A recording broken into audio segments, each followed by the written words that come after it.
très en retard. Je n'étais pas chez moi à la fin de la semaine dernière, c'est pour ça que j'ai pas pu tourner ce scan et que je me rattrape aujourd'hui pour vous le donner. Bien sûr, le prochain scan qui arrive vendredi qui vient sera en temps et en heure publié sur ma chaîne. Donc voilà, je m'excuse pour ce petit retard de cet épisode là qui est le 971 qui s'intitule Le supplice de la marmite, et on retrouve encore une fois une illustration de Gang Beige et sa Oh My Family épisode 20. Vas-y Gotti, il ne reste plus que toi.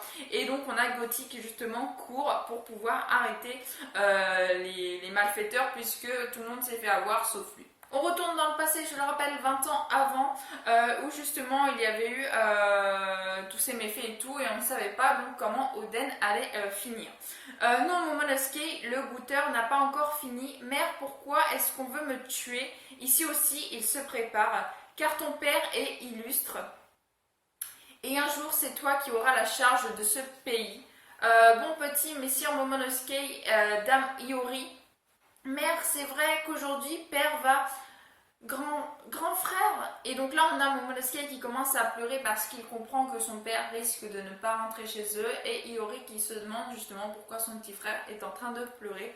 Nous allons maintenant procéder à l'exécution publique. Ah oui, je me rappelais plus, excusez-moi, ça fait plus de 2 semaines. Il devait justement bouillir dans une marmite et être donc exécuté, puisqu'il avait justement protégé Momonosuke. Voilà, je me rappelle. Il avait protégé Momonosuke et donc il s'était fait capturer par Kaido, et il avait, lui et ses 9 fourreaux rouges, été condamnés à venir dans une marmite et à y bouillir, donc à mourir en étant ébouillantés. Nous allons maintenant procéder à l'exécution publique d'Oden Kozuki et ses 9 vassaux. Vite, c'est pas si souvent qu'on peut voir un ébouillantage.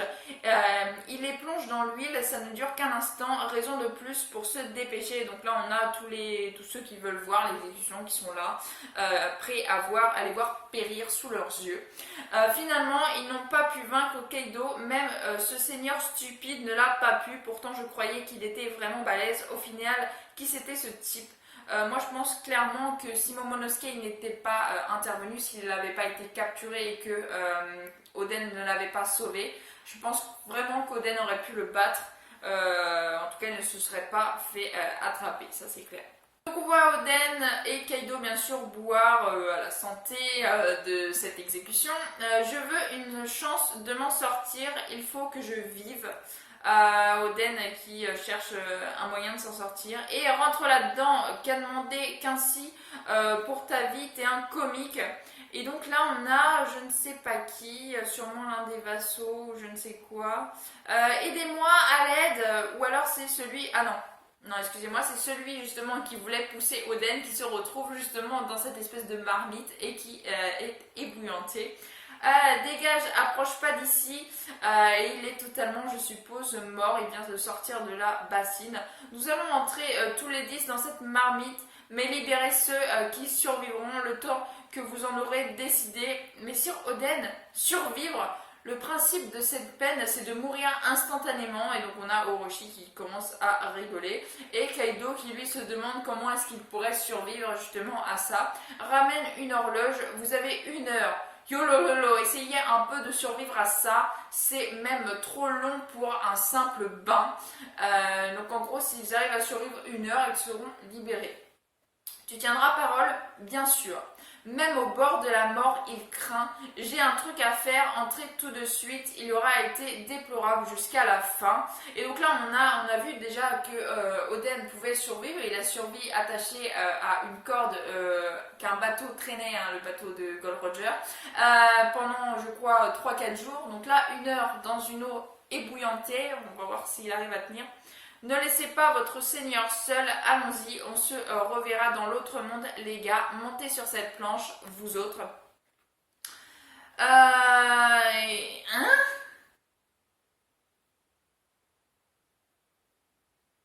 D'accord. D'accord, je me demandais justement comment ils avaient fait pour survivre. Et bien s'ils tiennent 1 heure comme ils sont là, ils sont sûr de survivre, puisque Oden, lui, il est dans la marmite. Les autres sont sur une planche en bois au-dessus et c'est Oden qui les soutient avec la force de ses bras. Donc juste incroyable. Et donc si Oden arrive à survivre comme ça 1 heure, il les sauvera tous et lui bien sûr périra. Je suppose que c'est comme ça que ça va se passer vu que Oden est le seul à être mort justement de tout cela, puisqu'on les connaît tous au jour d'aujourd'hui, qui sont toujours en vie. Messire Oden, arrêtez s'il vous plaît, Messire Oden, ça devrait être l'inverse. Messire Oden, vous allez vous porter, taisez-vous et restez tranquille, c'est un ordre. Messire Oden. Et donc là, ils sont tous complètement abasourdis de voir ce que Oden avait en tête. C'est quoi ce délire? Ces vassaux ne sont pas plongés dans l'huile. Mes ladies sont bien entrés dans la marmite, j'ai rien à redire. Et donc Orochi, mais Kaido qui lui accepte ce pari qu'il a fait avec Oden. Porter ainsi 9 robustes samouraïs, rien que pour ça, il doit avoir une force colossale. Quel gâchis, et dans l'huile bouillante en plus. Messire Oden, et donc là on a, je crois que ça doit être Shinobu, donc la ninja que l'on voit d'ailleurs au jour d'aujourd'hui, qui elle regarde complètement démunie la fin d'Oden, donc ce qu'il fait pour sauver ses compagnons. Et on a bien sûr une horloge avec l'heure qui tourne. Messire Oden, laissez-nous descendre. Qu'est-ce qu'il y a? Ça ne fait même pas 1 minute, tu sais. Voilà, donc ça doit être très très long. Oden est à bout de force.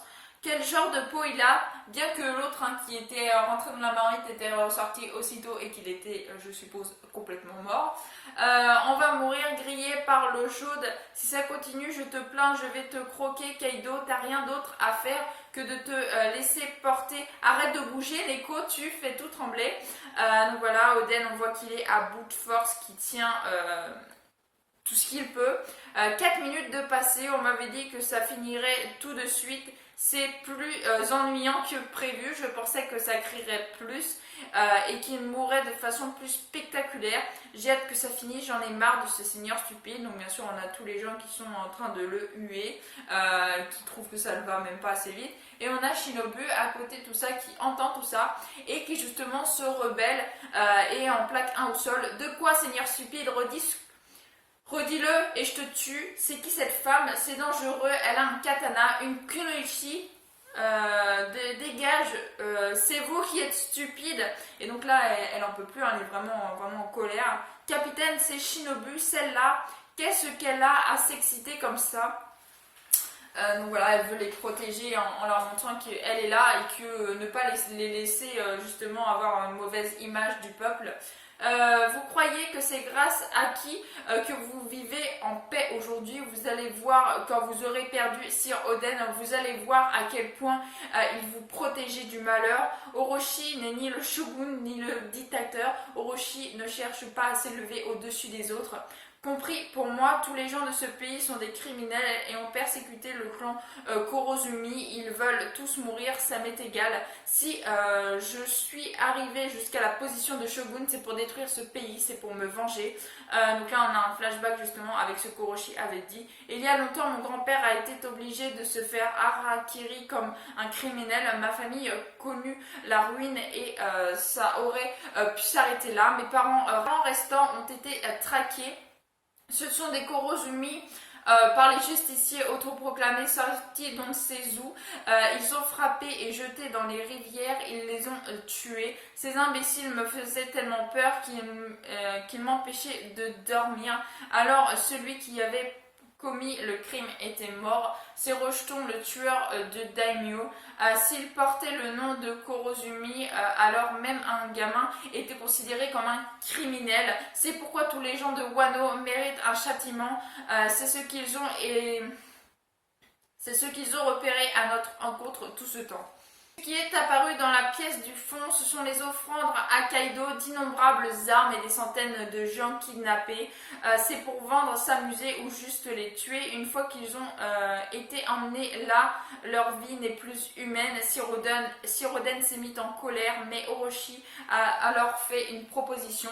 Tu veux empêcher les enlèvements, tu as trop à perdre, même si tu pars en guerre contre nous. L'ennemi ne cherchait que la vengeance et n'avait aucun intérêt pour le pays. Il était évident qu'il n'y avait pas que la victoire en jeu.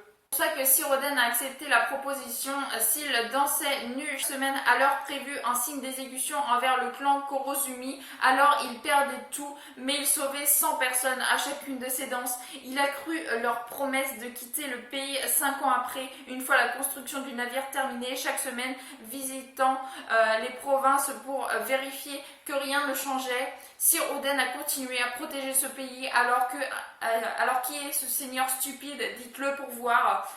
Voilà, et donc Shinobu qui raconte toute l'histoire aux habitants justement, et qui justement est très énervé, qui leur dit que tout ce que Oden est en train de faire pour eux, pour le pays tout entier, et que eux ils ne souhaitent une chose, c'est que Oden puisse périr plus vite que ça.